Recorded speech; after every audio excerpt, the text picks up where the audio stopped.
All right. Hello. So we're here in a beautiful park in North Hobart. My name's Joel. The police just drove by. Luckily, I'm not in trouble, so we're all good.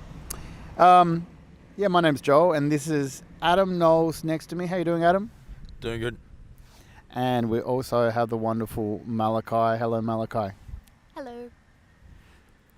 Well, it's a beautiful day in Hobart Town, and I'm here doing a bit of work with Adam Knowles. He's doing some amazing technology, future focus work in the creative realm. Lots of cool stuff happening. Yeah. We thought it'd be a good opportunity to have a chat with local artist Malachi. And Adam, to get things kicking off, what's your first question that you're going to ask Malachi? What was the very first art you done? Ooh, that's actually a really interesting question. I don't think I've ever had that one before. It would have been when I was like 4 or 5, so it would be a finger painting or a very rudimentary crayon drawing. You know, the makings of greatness. Ah, yes. Yes, excellent. And if I might add too, what, in relation to that question, what was your first piece of art? What was sort of the first piece of artwork that you might have had showcased or exhibited? Okay, so it was grade 8, and I did this like super realistic life sketch of Gollum from Lord of the Rings. Oh, that's awesome. That's pretty good. Yeah, Lord of the Rings was my favorite movie, and I thought Gollum was just so cool. So we had to do like these realistic drawings of celebrities for just art class, and I'm like, you know what, I'm gonna do Gollum. That technically counts. So I entered it into the Hobart show, and I got a highly commended or something, and I felt pretty chuffed about that. What was the hardest part making art? The hardest part of making art, I don't find any of the making part hard. When there's inspiration, I just follow it, and that's fun, it's relaxing, it's enjoyable. If I didn't love it, I wouldn't do it so much. But there is a difficulty that comes with loving something so much and wanting to spend all your time doing it, is that reconciling it with reality, with the industry, with that, making the choice of, do I want to make art my career, or do I want to continue to be a hobby? And both of those have their own difficulties. Being a hobbyist, there's less time. Doing it as a career, there's a lot more pressure, which can sometimes deteriorate passion if one isn't careful. So kind of navigating the balance between not how to do art, but what I want to do with my art. That's the complexity. What was the first time that you experienced any form of digital art? So I was still in school at this point, and there was the digital medias class, and I was like, bah, new technology. That has no place in art. I'm a traditionalist. I like my fine art. If it's not with a brush and a canvas, it doesn't count. Mix your own paint, you lazy plebs. So that was my thoughts on that. Fair enough. And then I got bored and I started drawing on my phone, and just on like little sketchpad app. Yeah, and I realized how convenient it was to always be able to make art wherever I was, on the bus, if I was in nature, literally everywhere and anywhere. I'm like, you know what, I like this. This is really convenient. And then for whatever reason, I realized that if I wanted to work as a commission artist, the most advantageous way to do that would be with digital work, because it is faster to do. There isn't actually a cost on resources, and I didn't have to physically post it off. So it was, if I wanted to make money off my art, it was the quickest and best way to do it. So I started doing commission work just on my little phone, and then it started to work. So then I bought the iPad and just graduated to Procreate, and then just kept doing it. So it was like it was a convenience thing, no offense to digital art. I'm sure no offense is taken. Convenience and progression and realization that, hey, this is actually a workflow that is good. Nice. On the digital topic, Adam, what's another question that you could ask around digital art? When you're doing digital art, what kind of colors do you use? I use all the colors. All of them. All of them. It is different doing digital as opposed to traditional art, because traditional art, one, is limited by what they can actually acquire or mix themselves, and I like to use predominantly primary colors, which are bold and awesome to just mix on the canvas as I go. But with digital art, I can be a little bit more nuanced and have like a more specific array of colors. So I'll tend to be more delicate with my application with digital. As an artist, I gravitate towards warm tones, a lot of light. I think light can really make or break an art piece. So I'll often highlight the yellows and use them in a way that makes it pop and shine if I can. Yeah. Also, yellow is my favorite color, so there's that. Very beautiful. Maybe adding on to that very awesome question around colors, in a digital world, what about the different types of brushes that you could use? For instance, for those who don't know, Procreate, being a Tasmanian app for the iPad, using for digital art, you can choose a whole range of, digital brushes. What's some things that you like to use? I like to use all of the different brushes. There's this one called Nebula, and it's fantastic for backgrounds because you can just essentially cover an entire canvas in this wonderful galaxy-like just composition of all the colors, and that gets a really kind of quick, beautiful background. I like the luminescence pens. Those do wonderful things to make things glow and really stand out. The Studio pen is one that I use a lot for all-rounder, for fine detail, because you can change the size of it very easily, as well as the opacity. There are so many. I also use the turpentine brush because it operates similar to how like wet paint would work on a canvas, since you can get to move around the colors in a playful way that's experimental and less intentional than typically digital art with.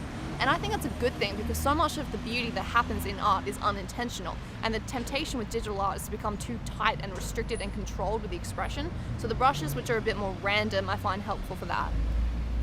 What type of technology have you been using for arts? So I've been using my iPad, and that's Procreate. I had this brief phase where I tried out Blender to do some 3D modeling, and it is complex, but what people can do with that is just phenomenal. And because I've been getting into my music lately, I've been using GarageBand and Ableton, so pretty much your classic standard ones. Just like art, the tool does not make the artist, like ever. So pretty much something I'd actually advise people is that you don't have to have the best equipment, whether that's digital or traditional. You just need to make it work for you. So whatever is available, pretty much, I use whatever's there, and I would advise like people do the same as well. What would it be like for the future for arts? So one of the biggest industries of art that I see flourishing is the gaming industry, and I think with advancement in technology, such as things like the Neuralink, we could have a gaming experience that is absolutely indistinguishable from reality on a sensory level. And for art, that poses, I know it sounds scientific, but it is conceivable. For art, that poses an entirely different experience, because it's no longer about visuals or auditory or even video, like the combination. It's about sensation. So the future of art, it's sensory. It's trying to create an experience that is like real life, but highlights the beauty and simplicity. So you could have an art piece that's just a coffee cup and have the sound and the smell and replicated, but highlighted in such a way where we wouldn't notice it in ordinary life, but in this art piece we would. Just like if we have a painting of the sunset, we see the colors that the artist intended us to see, whereas in reality we just see a sky. So the future of art, in my opinion, is surreal. It's abstract. It's all about senses. Have you ever tried virtual reality? Amazingly, I haven't tried it, and part of that is because I have this suspicion that I might get hooked. I had this phase of just being absolutely addicted to Skyrim, and if I try Skyrim in VR, it just might be the end of my career. I might never emerge again. I mean, so no. Do you think that artificial intelligence could play a part in art? I think it already does. Probably does, doesn't it? Yeah. You've got the layer of gatekeeping there. It's not just us who's defining what art is worthy of viewing anymore. It's also the algorithm. So essentially, we are being told what to find beautiful, which is, again, a projection of our own interpretation of beauty because of the filter bubble, right? which is a really interesting concept. Like the nature of beauty itself, like the appreciation of beauty, I'd say it's a fundamentally human aspect. And yet it's now becoming the realm of AI, which is so trippy to think about because art at its core is beauty. The rest of that... What was the question? I got on a tangent. Will robots be making art? Oh, yeah. Yeah, I mean, but that also depends on how you classify art. Sure. If you define art as human expression, no, AI will never be able to make art until it is deemed at the level of human consciousness, which is up for philosophers to debate. But if you just mean robots making art, there's already many examples of them doing that, even if they're not consciously aware of it. Like the robot is a part of the art piece themselves, so you could still say that that's the artist's vision, but considering they're the ones applying the paint to the canvas, does that make them the artist? So that's already kind of like this tenuous topic, and you could even argue that with digital art, well, that's a robot making art. Like that question, it's rife with technical definitions. What do you reckon, Adam? There's lots of digital influence into the art world, whether it's like a video game or an app you might have on your phone making art. Do you think technology plays a part through do you think that art making plays a part in that sort of technology? Oh, definitely, yeah. So many arts, and there's a possibility of technology growing now, and digital art is definitely flourishing. Yeah, it is. It's like evolution. What about when we went to Mona? What was that thing that we saw that had the robots? It was a remarkable thing to see an actual machine in Mona, and that the technology has grown financially so well. Like the wheelchair with the mobile phone. Ah, yes. 3D printing, VR. There's so many things the world has grown. This is very true. We have definitely been on a big adventure and quest around learning about new technology, and there's a beauty of creativity and evolution and all of that there. But look, one can only wonder at the possibilities, and I guess we'll just have to stay tuned and see what comes in the years to lie ahead of us, hey? Yeah. What type of music do you do?